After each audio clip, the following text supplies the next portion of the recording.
What's up, peeps, and welcome to the second video in the second workshop.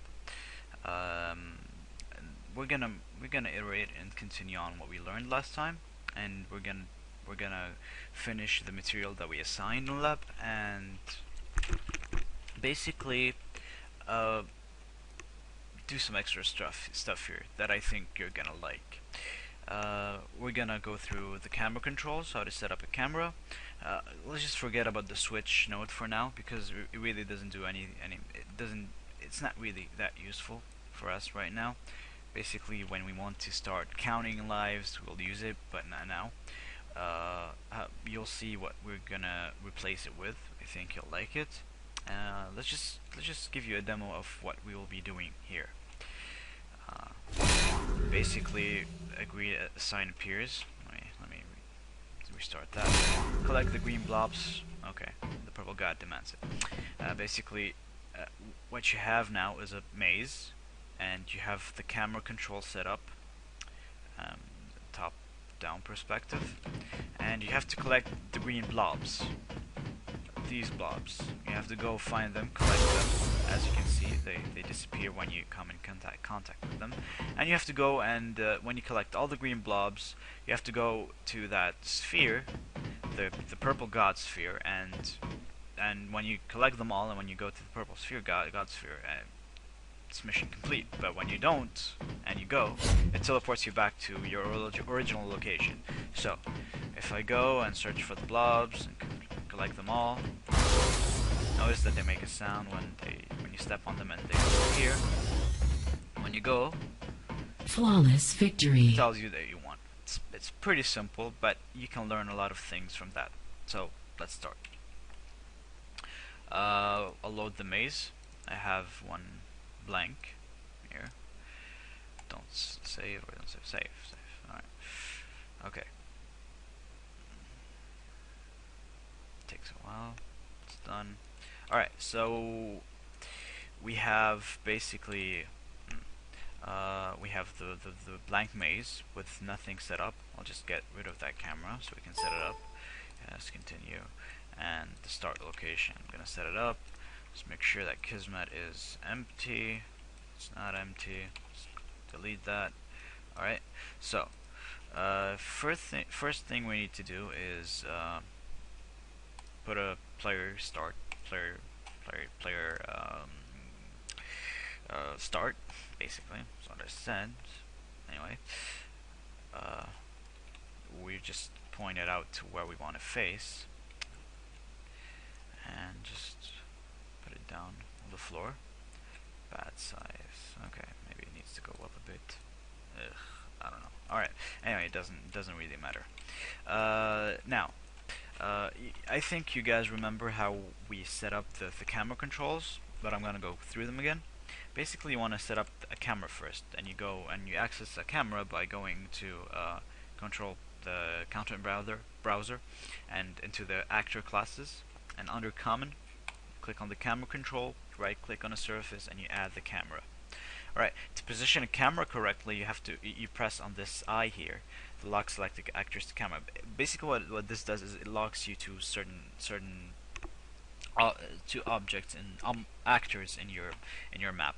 So when you click this and you move around, see what happens. Let's say that we want let's see what happens when I deselect that and move away. You see our camera snap to our position and where we were looking. So basically, we can control where the camera is and what it is looking at. So basically, that's a good position to be in. Alright, so we'll leave it at that. We should now go into Kismet,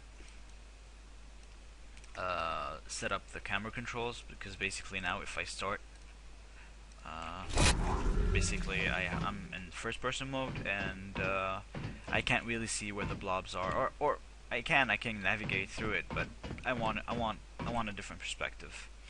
Okay, so the first thing first, I need to put a player spawn node. Player spawned. We zoomed out. Alright. What this basically tells us is that something should happen when the player spawns. And what needs to happen is for for this camera to take control over the view. So first thing that we need to do is snap the actor to it. So we go into new action, actor, attach to actor. This attaches the camera to us, to the player. Basically we go player spawned, attached to actor. Alright? Attached to actor, the attached to actor node basically attaches objects to players. You'll see now, I'm going to show you an example that how the camera behaves without the attached to actor node. So in order to access this camera, we go into new action, camera settings, camera, set camera target. Okay, so when player spawns, we want this camera to set the target. The target is player. I'm pressing P and left clicking basically gives us an object, player's object. Target is player, and the cam target is the camera. Okay, so you right click and you new object var using cam actor 1. Okay, so let's test it out. So basically now we're looking from that camera. We have a top-down perspective, and we're seeing where the player is going, but we can't really, when the wall obstructs us, when we can't really see where he is. So we need that camera to follow the actor, and that's where the attached to actor comes into play. So if we link that to that and link the out to the set camera target, the target of the attached target should be the player. So players, we're attaching the players to the target, and the attachment is the camera. Basically, what is the actor that is following the player? So if we test it out, you'll notice now that the camera is now actually following the player. Okay, so we have that set up now. Good. Now we need to place our blobs, basically. Okay, so let's start placing our blobs by going to the content browser, and I already have it here. Sorry, it doesn't appear.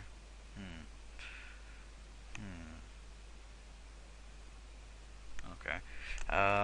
Well, here it is. Anyway, we need to place it as an interrupt actor because we're going to interact with it. Okay. Whenever you want to interact with static meshes, you need to place them as interrupt actors, either for modeling or when they're triggered, they interact with triggers or with you. You should place them as interrupt actors. So, clicking on that on the blob, right click here, add interrupt actor, and here it is. I'm just going to position it correctly and scale it a bit so it actually shows. Okay, there you go. Not too big. Yeah, that's a decent size.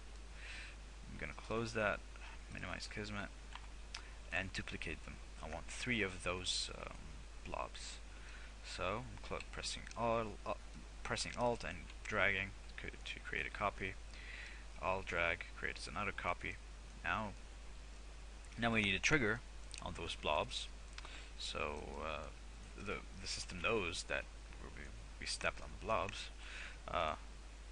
Add actor, trigger, place it on top of the blob, and let's create, same way we created the blobs, create 3 triggers.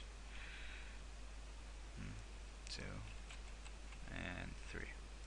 Okay, so now we have the blobs and the triggers. Okay. Yeah, basically we need to set up the properties for those triggers. They're going to be touch triggers. So the first one, right click, select it, right click, new event using trigger, touch. Second one, new event using trigger, touch. And the third one, new event using trigger, touch. Okay, and 3 of them, you should the max trigger count, you should change it to 0 so it's infinite. And now we're gonna delve into some more complex things. All right. Now, how do we? All right. I'm gonna pause this video. I'm gonna stop this video and make another one because it's gonna be more than 20 minutes. It's gonna last them more than 20 minutes, and I don't want each video to last that long. So, I'll see you in the next part.